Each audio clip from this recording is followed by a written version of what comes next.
In the blazing summer of 1904, the city of St. Louis, Missouri, hosted the third modern Olympic Games, an event meant to celebrate human athleticism and global unity.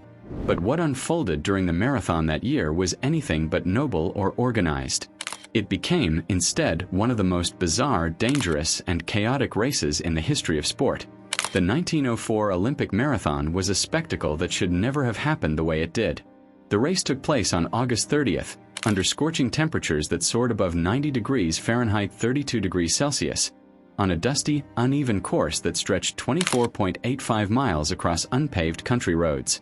There were no water stations, just one well 12 miles into the route, a deliberate decision by race organizers who wanted to test the effects of purposeful dehydration. It was an experiment that nearly turned fatal. A total of 32 runners from 4 countries lined up that day, but the field included a motley mix of participants. Some professional athletes, others amateurs, and a few who seemed to have no business being there at all. Among them was Fred Lors, a bricklayer who had qualified by running shorter races, and Thomas Hicks, a determined but aging marathoner who would later become the tragic hero of the event. From the very start, the race descended into absurdity. The runners were choked by clouds of dust kicked up by support cars, making it almost impossible to breathe. Several collapsed from exhaustion within the first few miles. One runner was chased off the course by a pack of stray dogs. Another suffered from severe stomach cramps after drinking contaminated water. But the strangest twist came halfway through the race. Fred Lors, the early leader, began suffering from cramps and dropped out after 9 miles. He hitched a ride back to the stadium in a passing car, but when the car broke down near the finish line, Lors decided to jog the rest of the way, waving to the crowd as if he had completed the race. When he entered the stadium, the audience erupted in cheers. President Theodore Roosevelt's daughter, Alice, even prepared to place the gold medal around his neck, until someone shouted that Lors had cheated. Caught in the act, he laughed it off as a joke, claiming he was just having fun. Officials didn't find it funny. He was banned for life, though reinstated a year later. Meanwhile, the real leader, Thomas Hicks, was barely clinging to consciousness. His trainers refused him water, instead feeding him a mixture of raw egg whites, brandy, and strychnine, a rat poison that, in small doses, was thought to act as a stimulant. As the miles dragged on, Thomas Hicks began to deteriorate rapidly. The extreme heat, choking dust, and total lack of hydration pushed his body to the edge of collapse. His trainers, unaware of modern sports medicine, decided to keep him moving through what can only be described as a reckless experiment in endurance. Every few miles, they gave him small doses of strychnine mixed with egg whites, followed by sips of brandy. Strychnine, the same chemical used to kill rodents, acts as a nervous system stimulant in tiny quantities.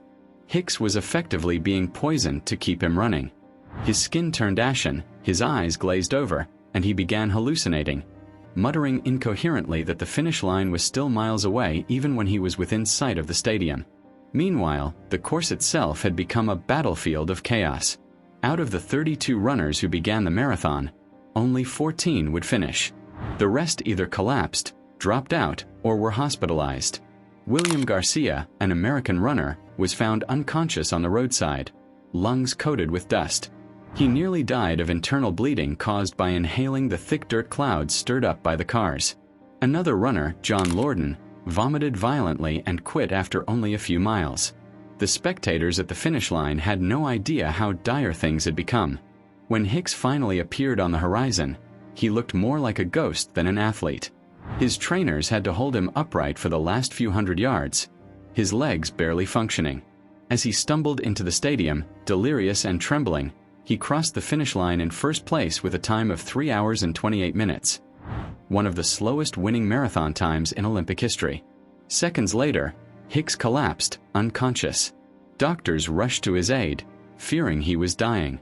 It took hours of medical treatment and gallons of water before he regained full awareness. Later, he admitted he remembered almost nothing of the race's final miles. Yet, despite nearly losing his life, Hicks was declared the official winner. The strychnine mixture that nearly killed him technically hadn't violated any rules. There were no anti-doping regulations in 1904. His victory stood, but the moral cost was enormous. When news of the marathon's chaos spread, the world reacted with disbelief. What was meant to be a display of athletic excellence had turned into a grotesque experiment in human endurance, marred by heatstroke, poison, and scandal. Newspapers around the globe mocked the event, calling it a travesty of sport and a race of madness. The St. Louis Games were already criticized for poor organization. Many international athletes hadn't even been able to attend because of high travel costs and the event's overlap with the World's Fair. But the marathon became the defining embarrassment. Spectators had watched a man almost die to win, another cheat openly, and several others carried off the course half dead. Investigators later determined that the course itself was to blame for much of the disaster. Runners had been forced to compete under life-threatening conditions. Steep hills, choking dust clouds from vehicles, and a near-total absence of water. The dehydration experiment, ordered by officials, was widely condemned as reckless pseudoscience. It served as a grim lesson on how not to conduct athletic competition. The incident had lasting consequences. In the years that followed, the International Olympic Committee imposed new standards for marathon safety, including mandatory water stations, medical oversight, and stricter guidelines for course design. The bizarre decision to deprive athletes of water was never repeated. As for the runners themselves, the aftermath was equally strange. Thomas Hicks never fully recovered from the effects of the race. Though celebrated as an Olympic champion, he retired soon after, his health permanently damaged. Fred Lors, the car marathoner, was eventually reinstated and went on to win the 1905 Boston Marathon. But his 1904 stunt remained one of the most infamous acts of Olympic deception. The event also marked a turning point in public understanding of sports science. The combination of strychnine, alcohol, and deliberate dehydration had pushed human limits to the brink and showed how fragile the line between victory and tragedy could be. Even today, the 1904 Olympic Marathon stands as a reminder of an era when sports were still learning the boundaries of endurance, safety, and ethics.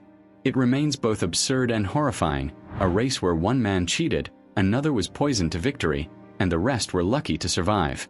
More than a century later, historians still describe it as the most chaotic marathon in history. A haunting chapter in Olympic lore where chaos, comedy, and catastrophe collided on a blistering Missouri afternoon.